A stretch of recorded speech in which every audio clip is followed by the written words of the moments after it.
So it might be overheating.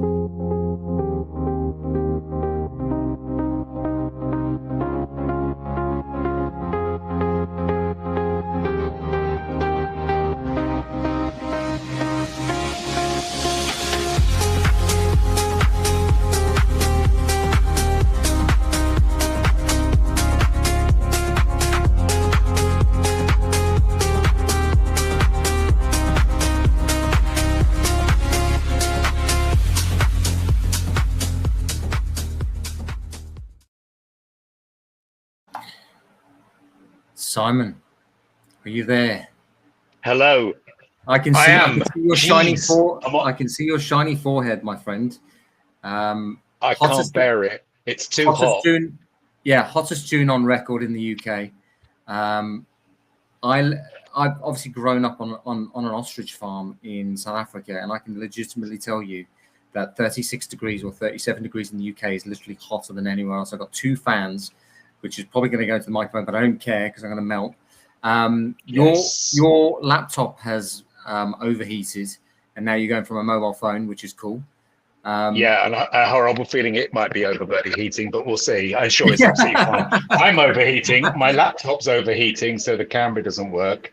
And I might have to put my sunglasses on, mate, because the shine off your forehead at the moment is it's too magnificent. much. I can't. I'm not being funny, but the UK can't cope, nor can I actually, with very hot weather or very cold weather. Yeah, no, I You know, know.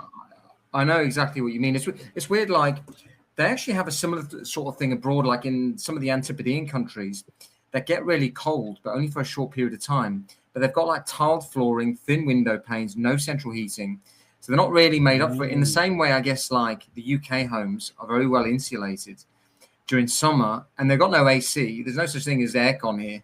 Well, there is, but you don't really have it in your house. no, Um, and then all of a sudden you're bloody overheating, I which is know.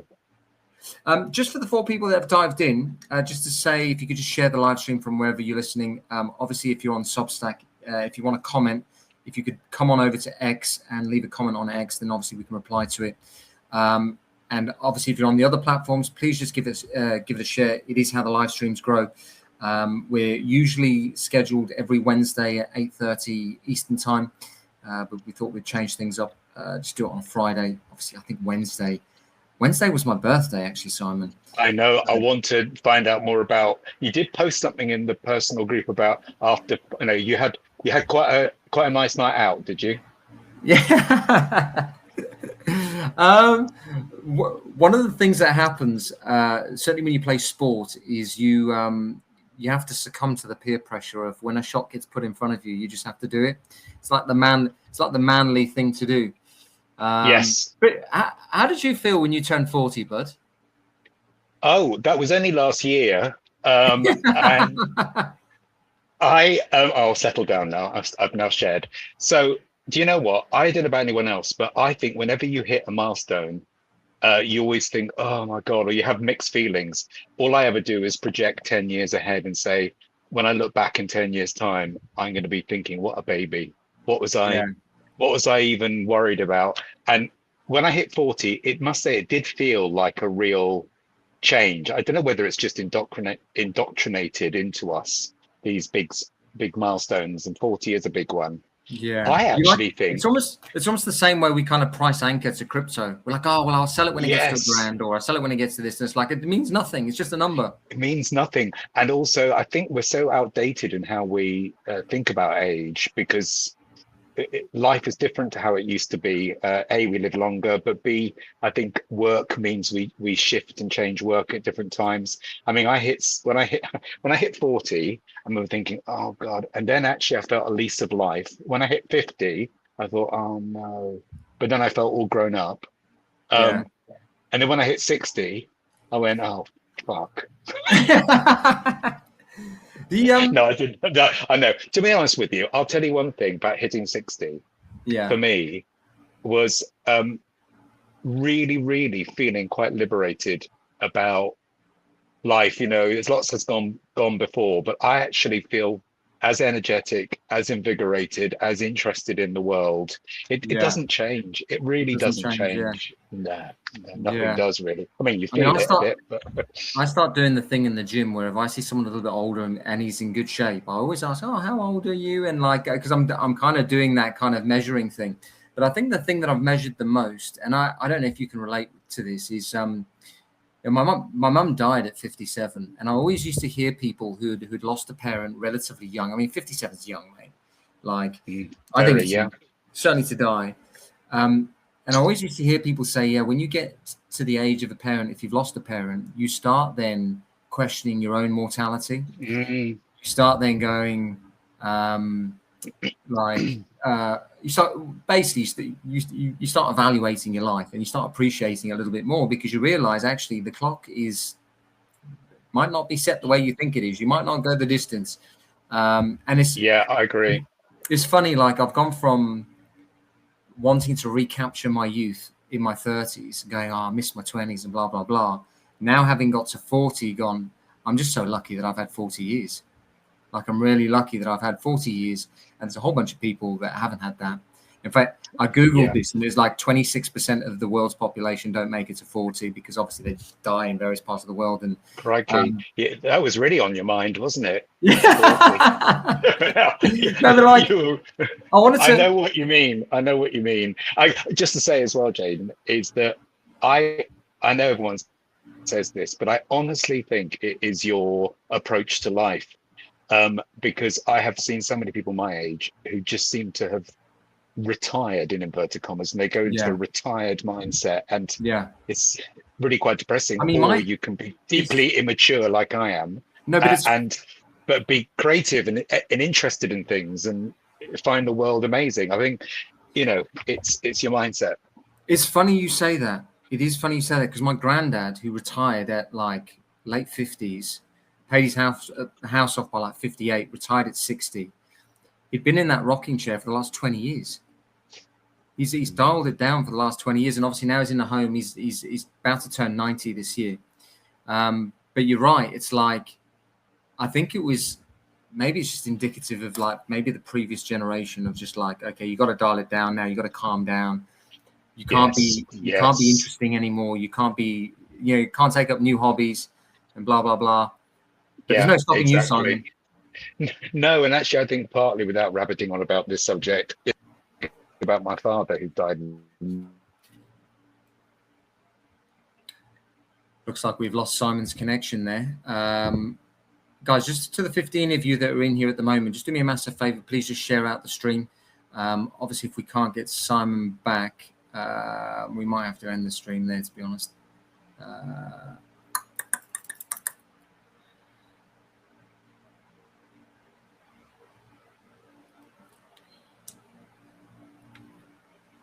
Bear with me 2 seconds. It looks like Simon's lost his connection. Guys, I'll just give you a quick update just while I'm live and there's 16 people here and I'm just going to talk into a microphone and just give you a little bit of an update as to what's been happening behind the scenes with Carrot Lane. Obviously, Carrot Lane started as a newsletter that started on a platform called Medium about probably 5-6 years ago. I started writing. And what kind of amplified the writing was actually my mum passing away. And my audience started to grow. And I started leaning into more of the research and started leaning into some of these finance topics further down the risk curve into like Bitcoin, crypto, NFTs. And I'll just get Simon back on here. And obviously I was talking about crypto, Bitcoin, NFTs. And then the algorithm started doing some all sorts of weird stuff and started choking some of my crypto content. So I migrated over to Substack. And Substack is kind of where Carrot Lane lives.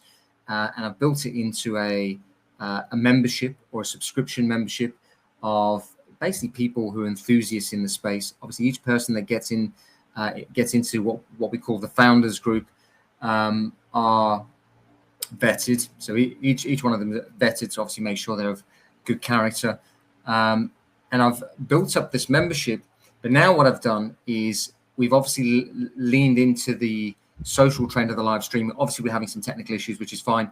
But there is going to be a clear strategy around live streaming.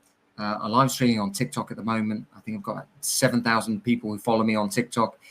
I've had about 1,000 followers in the last week on Facebook, another 1,000 on Instagram, and all of these live streaming platforms that have adopted live streaming, we're going to communicate all of it like a communication Death Star through this one channel where myself, Simon, and Birch kind of talk about NFTs, crypto, what's happening in the general market, what we're kind of doing with our lives. So just while Simon dropped off there, we lost a bit of signal. I just wanted to give you a quick little elevator pitch as to what we're trying to actually do. But what I will say is, for a whole bunch of you who support the live streams, you share it out. You are the ones that are helping us. The guys who join us on the live streams, and you share it, or you share it with your private groups because you found some of the information that we're sharing interesting. You guys are the ones that really make a difference, and we really appreciate it. And obviously, big shout out to the founders. You guys are the reason. Well, you're the reason why we get to do this, and obviously why we have this big community like we do. And there's going to be lots of exciting things happen, obviously with the mercy of the market a little bit, which we can kind of get into in a second. Simon, are you back with us? You're on mute, mate. I think you're on mute.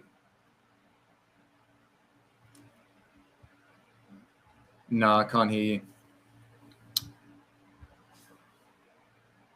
So Simon's just having a few technical issues with his microphone.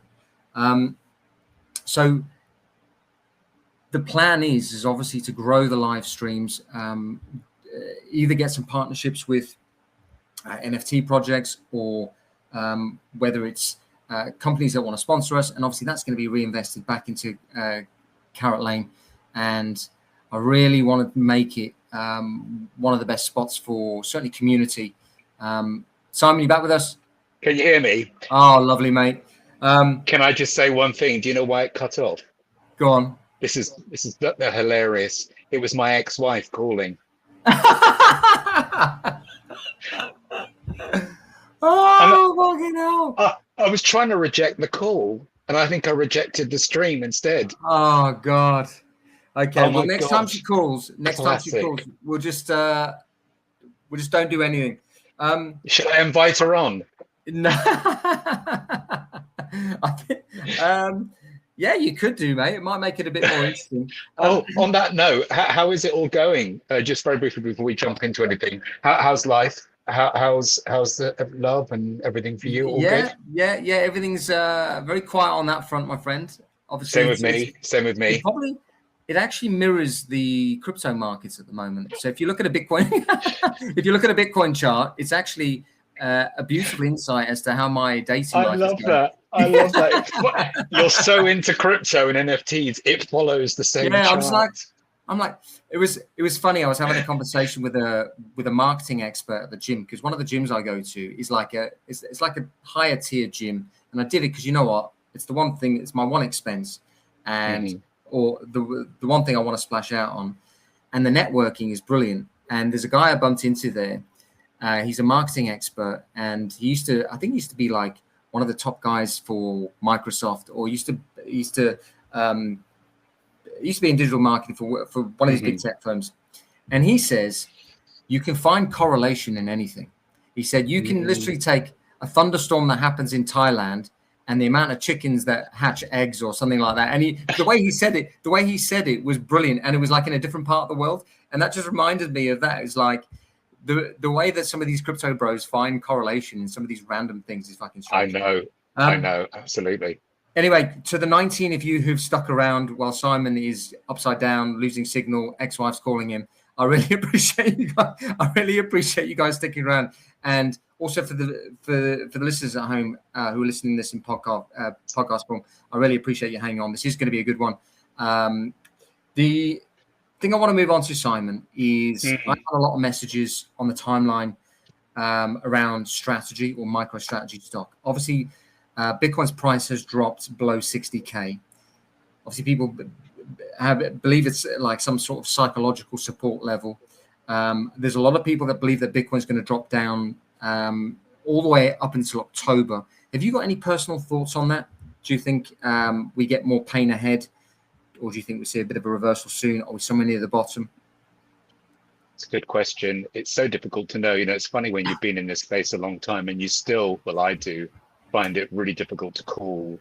I guess the question I'd ask about that is what might be causing where we're at now? Is it simply how much of it is a combination of factors? Is it because it's the usual go away in May kind of thing, or is it the psychological aspects of that we got into our heads, whether we want to believe it or not, about the 4-year cycle? Is it specific to the state of affairs right now in the world? It's so difficult with every year, because remember 4 years ago, or in over the years, it's gone down, right? And again, a bit like you said about chickens and earthquakes or whatever you were saying, you can attribute almost anything to anything, and it's so difficult. So all we end up doing, most of us, well, I do, is going by gut feel and what you're seeing on the timelines and what you're looking at, but no one knows. In a nutshell, I'd be very, very surprised that in the autumn things don't pick up. I'll be very surprised about that. But what happens between now and then, I can't tell, but I can't see it dropping to any catastrophically low levels from here. I don't see why it would. Yeah, I mean, I was watching. There's a popular crypto influencer. I can't actually remember his name, but he's got about 2 million followers. And I was watching a video that was going viral on the timeline, and he was saying, like, it feels like everything's in place except for the main thing, which is attention. And and crypto is driven by an attention economy, which is there's no productivity to drive the pricing. There's no, I guess, business activity that's going to drive the pricing. It's largely eyeballs that lead to buying flows.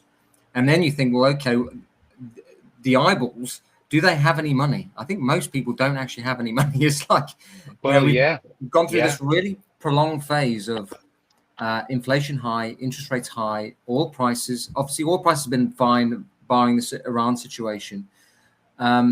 So the eyeballs haven't been on Bitcoin, and everything is just indexed against Bitcoin. You can actually attribute a lot of the price action to certainly a lot of the NFT stuff, Ethereum, Solana, some of these smaller caps, XRP. They're all kind of indexed just against Bitcoin. And obviously, if Bitcoin was at 150 grand, we would not be having this conversation, because the eyeballs would be on the space. People would be excited about it. They'd be talking about it going to 1 million, and everyone would be excited. But the thing that stood out to me is a lot of the stuff Trump is now saying about the economy is he's saying this is going to be I can't actually remember the word he said the other day in the tweet, but he said the economy is going to go through a boom like no other, and it's just going to be. And I've not read The Art of the Deal, but I've read snippets from it. And one of the things he says in The Art of the Deal, he says, if you say something and the act plays, people believe you, and then they'll vote for you, or they'll be on side with you. And I'm just reading between the lines of what he's saying and what Kevin Walsh is now saying at the Fed. I don't know if you saw the Fed meeting with Kevin Walsh. I didn't. He's now issued a task force where they're just I saw that. They're basically going to scrap the way that the Fed measure inflation. Yeah, and are they going to do less indicating up front? At every meeting, are they going to be giving an insight into what they think next, or is he putting a stop to that? Was there something along those lines? Yeah, they're going to limit some of the information. I think there were like 4 different areas, but they all relate directly to interest rates. And obviously, Kevin Walsh is a Trump hire. Trump's been very loud on the timeline about rates need to come down because he wants to roll the debts. And if they roll the debts, all the assets go up. And if he does that ahead of the midterms, he's probably going to win votes. The act's probably going to play. So I think we're in a real interesting position. And I think, and you'll know this, is whenever there's a feeling of euphoria in one direction, it never happens in crypto. It's always like, if everyone's saying it's going to be October because it's 12 months after this last cycle top, and everyone's thinking that, there's usually people that front run it, or there's something else happens that's completely different. And I actually think that there's a lot of people going to get caught offside here. I think this next couple of months, there's going to be too much political incentive to win the midterms.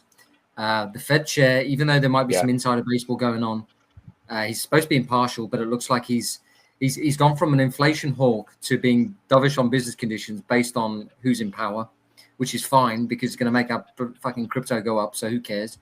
I agree. But you know, Jaden, as well, there's also for me a feeling that I mentioned it before, that crypto has sort of entered a little bit at the moment. Maybe it's a transitional period of caught between two stools.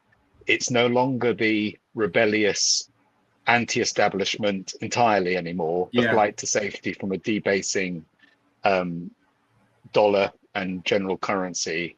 It's got half a foot in the door of the corporates, half a foot still somewhere else. And I just sort of get a sense that it may just have lost its identity a little bit temporarily. And what it needs is another kickstart. Weirdly, I think that's through the innovation of the technology. You know, it's where the technology and what you can do with it and the solutions it offers that could be a place of regeneration. And you're seeing that in the world of NFTs as well. There's often lots of rubbish being minted and coming out, but there are some really innovative collections who are thinking, we can't be like we're not going to be able to copy the 2021 brigade and just sit on our laurels with that. We're going to have to be truly innovative when we release a piece. And there's almost like, I'm just looking forward to the technology of crypto maturing more and more. And that's in tokenization and, getting everything onto the blockchain. I think that for me is about crypto growing up. It's a bit like NFTs growing up as well. I think that's the next iteration. The irony of all of that is that the actual price appreciation will probably happen through NFTs because they have the built-in supply friction, which everyone is missing. People, I'm astounded by how many people buy into a philosophy of what the coin's going to do. I mean, I'm doing a lot of XRP content at the moment, and the blind belief that XRP is going to get to $1,000, you would be astounded. It's currently at $1. It's currently at $1. And everyone thinks it's going to get, there's a large portion of the community that thinks it's going to get to $1,000 because of it's going to get used as utility and you can't use market cap and all these various different reasons. But I was going to ask you a question, Jaden, because I really admire the fact that you have just, X months ago, you thought, right, this is it. I'm going to try out TikTok. I remember the early days when you were trying out, you said, I've got to get X amount to even be able to get streaming or to get an order. Something, there was some criteria you mentioned, and then you hit that, and then you went on, and now you're like on there a lot. Which is amazing, and you're getting a lot of views. What are you finding is the characteristics of what the trends, and what are people saying, and what are people wanting? What are you noticing is happening out there in that area I don't know anything about of TikTok? So largely, there's no conversations about NFTs, which I think is probably a good thing. There's no conversations about NFTs, but people would probably be buying Pokemon. But there's people who buy Pokemon cards, and I assume they have the digital receipt, and that is an NFT. So they're probably purchasing it without knowing. There's a lot of people who are, especially on TikTok, who are part of the anti-establishment brigade of these ISO tokens that are going to take over the Swift banking system, or these interoperable payment tokens that everyone is into. But largely, you would be surprised, there is a tidal wave of people who are into XRP. So the attention flow, and you wouldn't believe, it's unbelievable. And I looked at the data on it. Coin market cap is the most searched for, it gets the most searches in crypto. So they make up about 70% of the hit rate. And their two most viewed pages are one, Bitcoin, which is obvious, but their second most viewed page is XRP. And they get about 60 million hits a month at the moment. But in a bull run, it can get up to 900 million. And obviously, if there's a new wave of people that enter the space, that's going to get over 1 billion a month. And then it becomes, okay, what assets are they looking at, and that's going to lead to buying flows. And at the moment, the two are Bitcoin and XRP. But I don't know if the word's cognitive dissonance, which is basically their blind belief that this thing's going to happen, and you can't even argue against it. The founder has had to, or the CTO, a guy called David Schwartz, has basically had to come out and say, guys, look, we have to just manage expectations here. This coin can't go to $1,000, and people still push back against it, and it's just like, it's a cult. It's a cult, but you know what? It's gonna be a performing cult, and people are gonna make shit ton of money. Why specifically XRP versus anything else? Because it's obviously it's got a Lindy effect of surviving. One, so now it's got a strong community of people who stuck around. So now it increases the chance of them sticking around in the future. But the other thing about XRP, with it being in that top echelon of assets, is the nominal figure of XRP is low. So it's like $1.10. And when it's in that top echelon, when people search this stuff, they associate it to being cheap.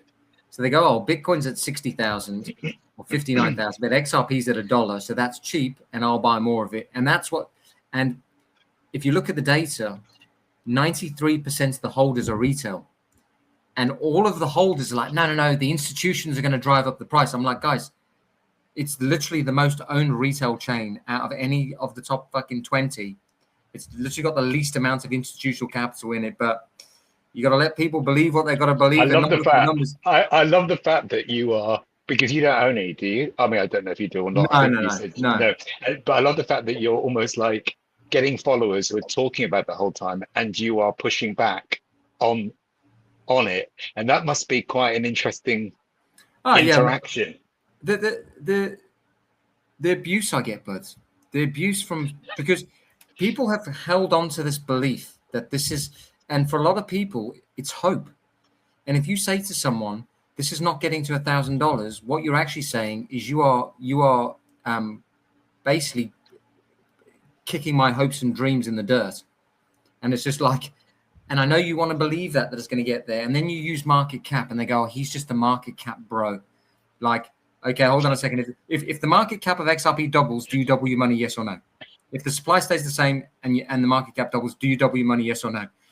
And it's quite ironic that they say, oh, no, you can't use market cap while simultaneously using price, which is actually a function of market cap divided by supply.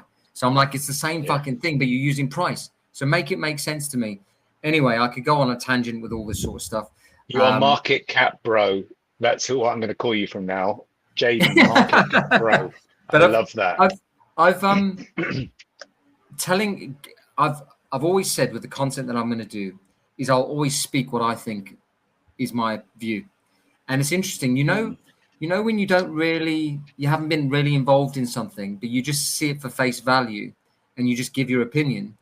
It was very sobering, the response I got from some of the viral videos that I've had. I've got one that's got 100,000 views, both on TikTok and on Instagram, and I've got a shit ton of views for it. I think it starts with XRP can't get to $1,000, which any logical person would just say, but you should see how many people in the comments are like, no, you don't understand.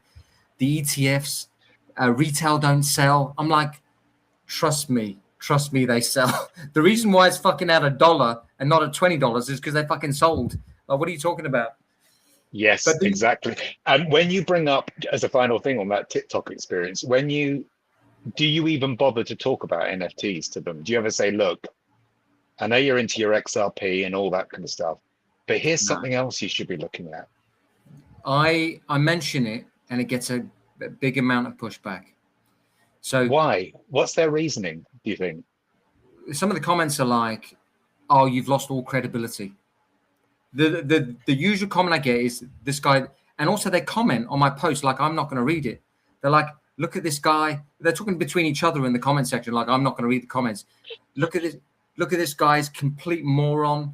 He's talking about NFTs in 2026, and I'm like, holy shit. And then it's mad. It's crazy. The thing is crypto's tribal, and part of the reason why people don't sell is that tribalism. So part of the thing that crypto benefits from is also the part that we can't dunk on. The reason why we have Bitcoin maximalists and the reason why we've memed Bitcoin into existence is basically because people didn't want to sell. And but as a byproduct of that, what they do is fight off other ideas. People who are in Bitcoin go, it can be Bitcoin only, and the rest is bullshit. But the irony is that people in altcoins say meme coins are shit, and people in meme coins say NFTs are shit, and people in gold say it's all bollocks. So it's just like, guys, it's like the Matrix meme where he's pointing the gun and it's pointing the gun at the next person and pointing the gun at the next person. It's like, guys, just relax. It's not that deep. It's really not that deep. Just fucking enjoy being in the space. Lean into the stuff you understand, and actually just apply a little bit of math. You've got between 0 and 500 million market cap. You've got 2 billion meme coins. You've got 5 to 10 bona fide blue chips that have been battle tested, and you've got 274,000 NFT projects, of which 6% are now generating trading volume or outsized trading volume based on their lows. So the math kind of tells you, if you play the barbell of being in some of the battle hardened blue chips so you can sleep at night, and then leaning into the NFT stuff just because the NFTs do more and they have built-in supply friction, and the first use case is art and they're just much more fun, and you do that, and then if you want to go into these things in the middle to take a bit of a punt, just like, don't be pop committed to this stuff. And I just think that's, and you try and explain that to people, but anything outside of the XRP or anything outside of Bitcoin is like, oh no, Bitcoin only, no, XRP army. I'm like, guys, you're turning this into a fucking cult. It's not that deep. Just maximize the opportunity. And those same people, if you were talking about collectibles, whether digital or physical, if you just talked about collectibles, it would be very interesting. We didn't even mention the word NFTs, and maybe not even mention the word digital, although you have to at some point because NFTs are digital. But I actually think, and I know we talked about this before, and I don't think you should have to go around changing what you say about a particular asset. But I do, more and more, I'm feeling it just sounds a bit more grown up when you just say that NFTs are basically collectibles. They happen to be digital collectibles. And right. That just seems to be it's a digital form of collecting. They are in digital form. Because people get Pokemon cards, people get any kind of analog collections, and going back into records, or even thinking CDs or DVD or whatever it might be. People are happy to talk about those. The moment you talk about NFTs, it's just people, I mean, it was interesting. Victoria Verdandi, who obviously watches our stuff, she's part of the Carrot Lane private group. She said something really interesting, which was she was not going to change her language to suit new people coming into the space because it was a lazy way of them entering the space. Whereas actually, if you keep the language the same and you say, no, these are NFTs, and you're like the pure, like the W, there was a time where I was 18, 19, and I did a season in New Zealand. And when you used to go up and pay, they would say, you need to go to the FPOS machine, electronically function point of sale machine. And you had to go to that thing. Obviously, the www thing or World Wide Web was the thing. Like, you're like, okay, you got to log on to the World Wide Web. And now it's just called the internet. And I assume that we will just get to that stage where we just say, oh, collectibles. Because the next... Because it could be either. Yes. Yeah. It's going to see maybe a strange leap of connection here. I might even said it last time. It used to be when women's football came out. It used to be on the radio. You would hear, so go to Chelsea and Manchester City are playing, and then it would go to the women's Chelsea and Manchester City football match. Now on the radio, quite rightly, now it doesn't say anything. It just says, I'm going to go over now to a reporter at the Chelsea Man City match, and you deduce what it is within the first few seconds, because they're saying, goal by whoever, and if it's the women's or men's game. And this is what happens. They start off by labeling something, and then it drops, because by dropping it, you're saying, we don't need to differentiate. It's gone past that point. We don't need to do that anymore. So maybe that, that psychology tends to happen, I think, for a lot of things.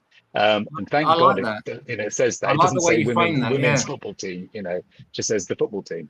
Yeah. Because they are football teams. We don't go around saying men's the whole time. Yeah. Anyway, it's just a Yeah. thought. So, what are some of the things you're seeing on the timeline? Obviously, Bitcoin's below 60K. The one thing I was going to loop back and say, obviously, Michael Saylor, I read a thing today to say he's got 14 months left of money. Obviously, his stock is 80% down from all-time highs. Ethereum, I think, is if you'd have bought Ethereum, I think 6 years ago, you'd be down on your investment. Which is painful. In fact, I saw a funny meme of when the FTX thing happened. A whole bunch of people lost. They refunded people during the bear market, but Ethereum had stayed the same price. So everyone in ETH basically got their money back. But obviously, Collectibles is now pumping. We've seen Panini, their trading volume over the last 90 days is up by 10 million from the previous 90 days. So it's I think total trading volume is like $20 million, obviously because of the Football World Cup. So that's generated more interest. A lot of these loot and gacha platforms are generating high volumes. They're vaulting the physical asset, sending out a digital receipt, which is an NFT, whether it's a rendered image or a collectible. And people are realizing that there's no friction to holding the digital version. And I think now it's leaning people towards NFTs. I agree. Yeah. And I just wonder whether it's almost like going to meet in the middle. So that's happening on the physicals towards at least, as I say, a digital receipt, or that starts to introduce people gently to the notion of ownership through the digital medium. But at the same time, what we see is more and more of some of the NFT collections and companies doing a lot more in the physical elements of it. And it's almost like at some point it just merges together. And then people realize the benefits of what the physical feels like and means to a human being, but also they recognize the incredible freedom that the digital elements create in terms of flexibility, carry it wherever you go, can be a ticket into something. It can, it's an innovative tool in itself. Now, I like that idea of it all becomes one thing. And I think that's good. And I'm just seeing some of those collections which are really pushing their IP, their brand, their storytelling outside the bubble of NFTs, and they're just actively getting out there and connecting with the big wide world out there. And I think things are starting to emerge a little bit about those who are persistent and creative in that way. Is it isn't, unless it's a provenance piece, an art piece, or has provenance, which maybe some of those 2021 collections might well become themselves. Actually, the ones which are making moves, it's really exciting, like Clanosaurs or whoever it might be. We're going to come on to that. That, because I love all that. I love the fact that they're just seeing that as a path, and it's actually becoming blindingly obvious. I'm just going to dive. So Commander E has just put in MLB NFTs on Candy Digital, I assume, are being minted on Solana as we speak. Pretty cool. Obviously, neither of us know anything about the MLB. But people are very welcome to mint and send into the show. Then everyone clicks on that link and there's a dodgy link. Thanks, Commander E. Just drain all your wallets. Everyone gets your wallets drained. Interesting, that is. So no, it's clearly happening through Collectibles. I saw a data point where obviously alternative assets are on the rise, and so are Collectibles. But actually, the digital receipt of ownership is outpacing the physical 3-1 because it's easier. There's no friction. You get to sit at home. You can trade these things because these platforms like Phygital, or this hybrid of Phygital and digital, they're backing the liquidity by 90%. So you can I just open a pack of whatever, whether it's Pokemon cards, and you can sell it back to the platform and get 90% of your liquidity back without the friction of posting the physical version out, then maybe sends it back, and then maybe it's damaged, it gets lost in the post. All of this friction. Now you can just sit with an internet signal and do this, and I think that's pretty cool. And I think I do, yeah.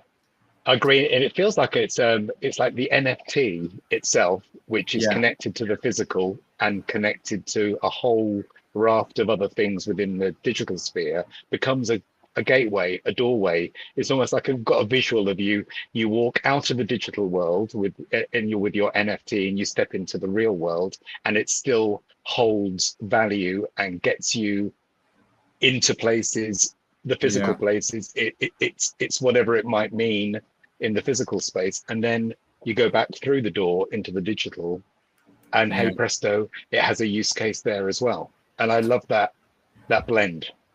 Yeah. One of the things we spoke about before we came on live was just some of the things that some of these NFT projects are doing.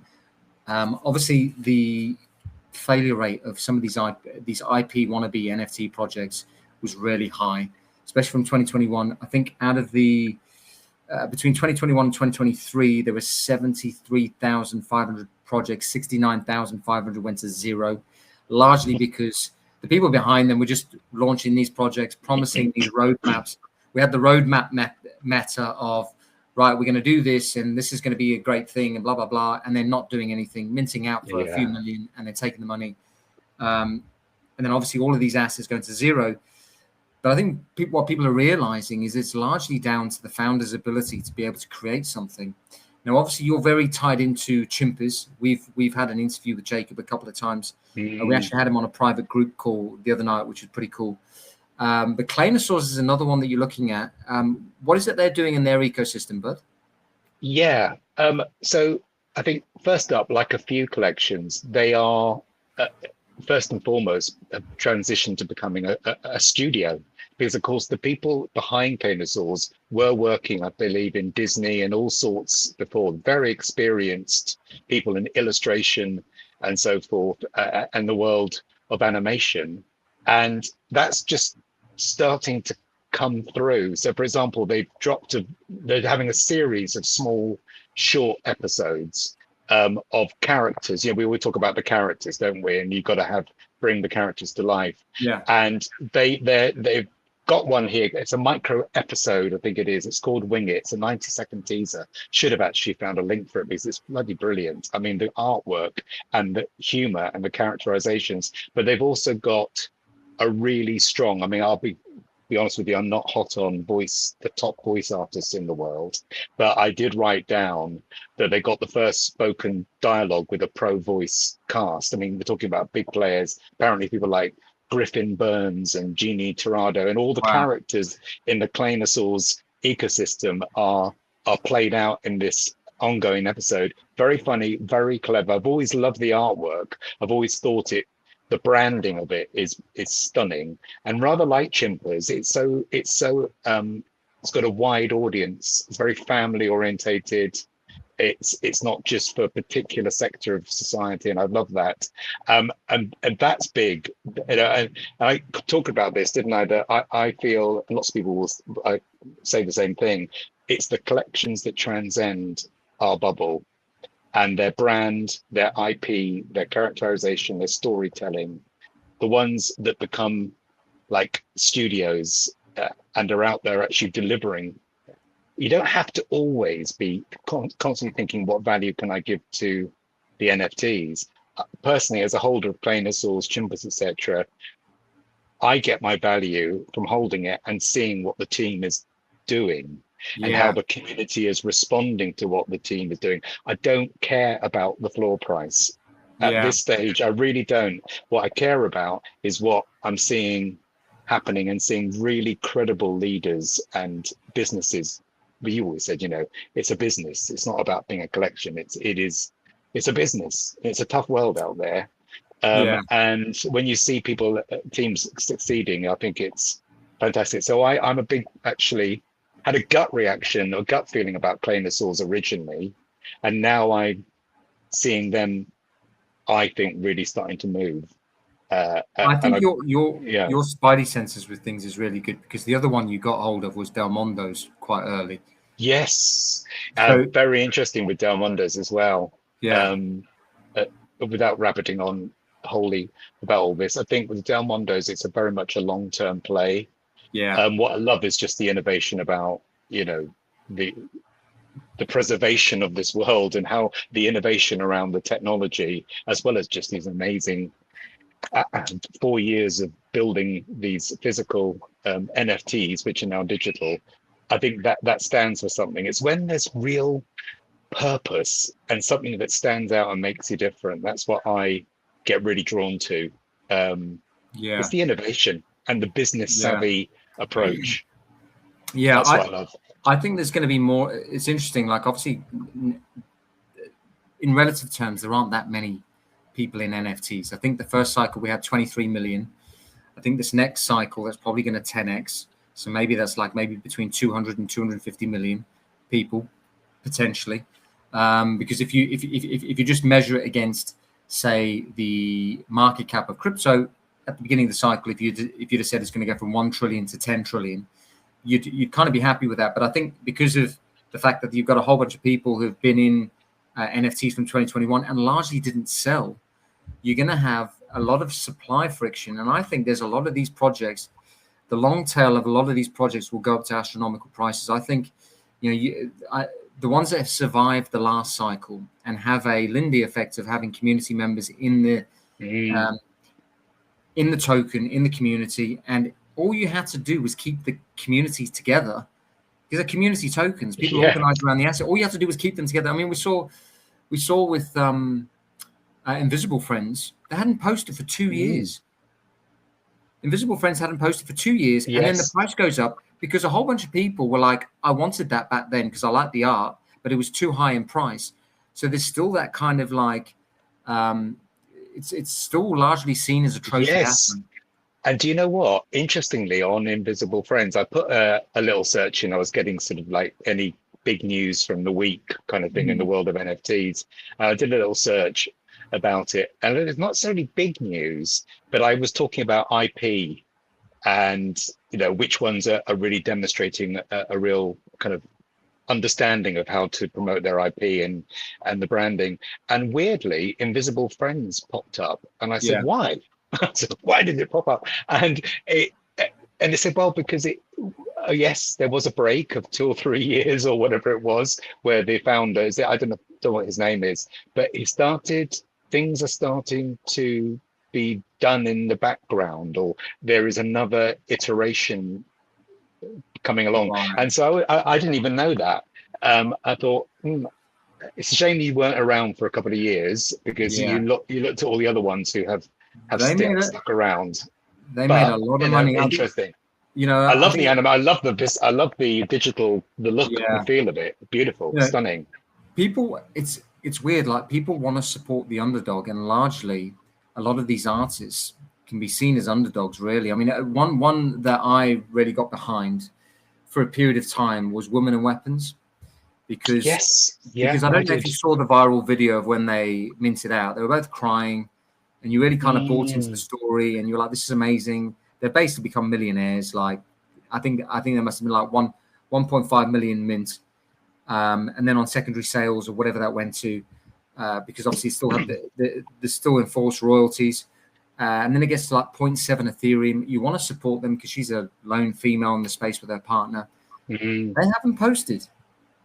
It's like, okay, I mean, he's off. I think he's working full time for a company. It's like, they were relentless. Actually, she was relentless. She was one of the female leading lights, I think, in this space, and a really good artist, of course. I know they've got a baby, had a child, but I still have quite a few actually that I got at the time and just hung on to, as one does. Went all the way up and all the way down as usual, and got those. But I've always wondered what might happen there, for example. But it's interesting with the Invisible Friends. I mean, what you want is visible founders.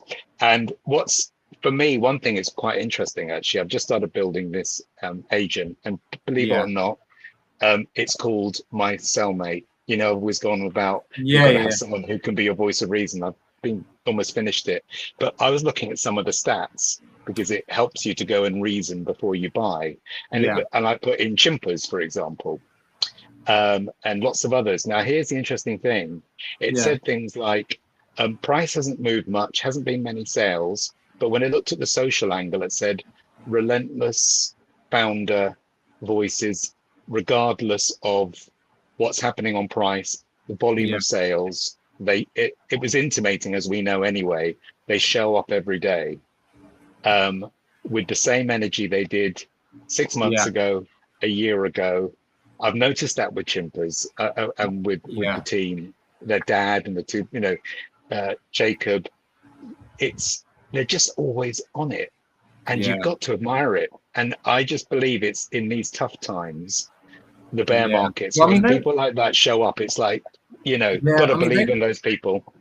They were the last hype mint of 2022. In the eye of the storm, they launched this project, and then within the space of a couple of weeks, the royalties go.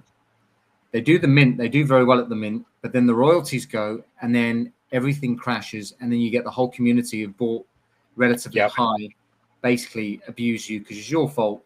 There's no accountability, or the fact that, hold on a second, the entire market's down by 80%, 90% price. And then Ethereum is down, and then your dollar's worth nothing anyway. But the one that stands out to me is, or one of the projects is Pudgy Penguins, because there was a news article that came out a couple of days ago now that he's now in between 300 and 400 different Walmarts and Targets in America selling these plushie toys, which I think is significant because he started as a collector in that collection, then made an offer to take it over because he thought he could do a better job, which was interesting. I think he'd worked in marketing previously, and now they're kind of on track for doing 50 million in turnover. And then you've got the scenario where, there's a lot of people. It's interesting in real life stuff. There's a lot of people that share that penguin meme, whether it's with the fire burning around it, or they share that GIF, and that's based on an NFT project, and people don't actually realize it, which is interesting. So it's got the meme ability, and that's why people are buying the Pengu token, or were buying the Pengu token, which is again largely But that physical's interesting. We touched upon it last week, but the Yuga Labs, the digital activation with the Coda plushies is 1,100 of them, I think it was, and that sold out really quick. But what's interesting is they're shipping in the summer, I believe, but there is obviously, you've got a token, I think, associated with that, and you can trade it and work with it. But the interesting thing was they got a free Pokemon card airdrop the other day as a surprise. So you bought the physical, you've got the tradable token linked to it, but you then forget, of course, you can still get these airdrops. And that's another great selling point of the world of digital collectibles and NFTs. It's been to say to people, the beauty is, if you've got the digital contract of this physical, by the way, you don't get things through the post, surprisingly. You get it dropped straight into your wallet, and it's right there. And that's another beautiful part of the I suppose the combination of physical and digital. It opens up so many more things, and I think that's the way things are going. I really, really do. I think just kind of moving on to a project that myself and Burge are very bullish on, which is VFriends. You've never heard of that one, have you? No, just tell me all about it for the next 5 hours. Yeah, no worries. Actually, we're coming close to the end of the show after your ex-wife called you, but we'll just let that pass me. I'll have to. Do you know what this means? I have to do now is I have to go onto the thing. I have to edit out the dead air. I'm so sorry. Say something. Where's Simon gone? At least you didn't hear the conversation. Hey? Yeah. At least you didn't. The conversation wasn't recorded.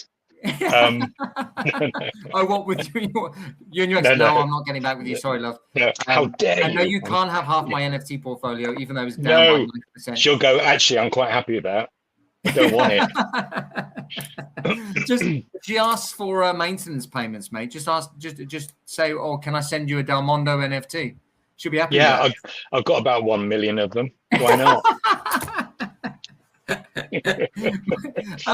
No, but it's interesting. I haven't been in this space for probably the same length of time as you. We look at it completely differently. You look at it as you like the community aspect, the social connection. You You like to buy the token to show your support for the team because you really like that you resonate with the message of the team. Whereas when I first got into it, along with a whole bunch of other people, I was just a mercenary. I was like, right, which is going to go up? And if it doesn't go up, I'm not happy about it. And I'm going to sell out.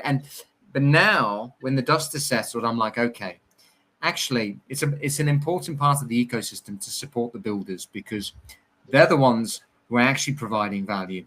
And when I look at it, and people dunk on me about the VFriends thing, and yeah, you're just looking at through rose-tinted glasses because you follow Gary and his motivation and blah, blah, blah. I'm telling you right now, Simon is the one. Like, I'm fucking telling you right now, VFriends is the one. He has solved something that all of these projects haven't solved, and that is the storytelling of the characters. And if you look at how many people are buying and selling VFriends merch and tradable cards and secondary sales on eBay and these different platforms, it's outpacing everything. Now, I don't know how much they're turning over. I don't know how much money they're making. I don't think that's public. If it was a UK-based company, we'd be able to see it. In fact, we can actually see it with Chimpers. Not that we would do some digging, although we can, because it's public information. I think he's solved this hybrid of physical and digital. And you mentioned something interesting about the kind of crossover.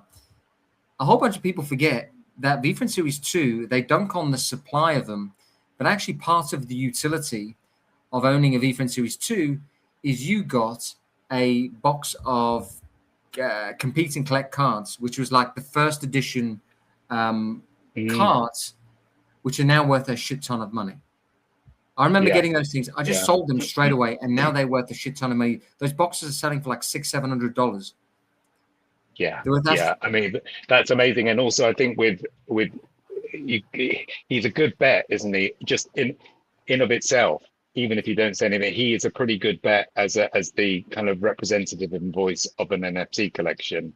And you're so right about the pioneering so many things. What's been interesting, and with the character element and the names of the characters, what's really interesting is let's say you take someone, a collection like Planosaurs, who didn't start with character names but very characterful illustrations which lend themselves to characters. Now they've actually found an outlet in a series using the top voice artists and got big kind of platform. They've now put character names, they've generated characters out of the original collector with their own identity and names, and they've done it a different way. So Gary started it by giving the name straight away, the character name straight away. What I do like about people like collections like Planosaurs, for example, is they're now really taking it into the world of animation, and it's really exciting because, of course, what they're really good at is that they're highly experienced animators. They've worked for the biggest studios in the world. And so I think you're right. Whichever way you approach it or skin it, it's the IP, there's the ability to brand properly, there is the character-driven and storytelling elements, and the ability to transcend this bubble and reach people who fall in love with the brand and the IP and the storytelling. One thing I was going to say, on a completely different angle to this, we talk about those collections which are, I think, playing the right way and they're going to do well. Not all of them, but at least they're going in the right direction. But then what you've always said, and we encapsulated in the article we shared within the group chat, was that whole thing about the foundational digital art canon. You know, that article which talked about at the other end of the spectrum, you've just got the art and the provenance. That's what I love about NFTs. You've got the kind of IP and character driven, kind of more glossy elements to it, and then you just got the fundamentals of art, and it listed some of the major art collections. And I suppose the last thing for me on that is any new artists coming in and any new character driven collections, that doesn't mean they can't succeed just because they weren't there in 2021, but they are up against 5-6 years of provenance. But it doesn't mean, I think it would be wrong to be black and white about things and say Yeah. the only thing. You have to keep an open mind, because Well, I there will don't. always be some brilliant new ones that will emerge. Yeah. Do you know what I mean? I do know what you mean, and I know that you and I have a different view on this, which is I don't see why people would lean into new projects this cycle, because you Mm. still because it's a startup, and a startup needs a runway. We've already had 5 years of runway, and we've already had a whole shit Mm. ton of pain. So why would you take on more pain in something new unless you were going to trade around it short term, which then it would probably make sense. You know, Yeah. you probably make a little bit of profit. You know, it maybe mints you get to mint the project and it goes up to half an Ethereum, and then you've made a whole bunch of money, and that Yeah, might be but fine. it's such a date. It's such a mad thing to try to do, isn't it? Yeah, Do you know what I do? I put aside X amount of money, not much, to play with what I think looks like exciting new collections coming through with new mints. yeah, I don't have massive expectations, but I still do personally keep an eye on innovative founders and artists who are, because the one thing they have got is the ability to look back and see what has and hasn't worked. And if they've been yeah, a successful business before, or they've been a successful artist in Web2, I don't discount those. I know it's going to be tough, but I don't discount those completely.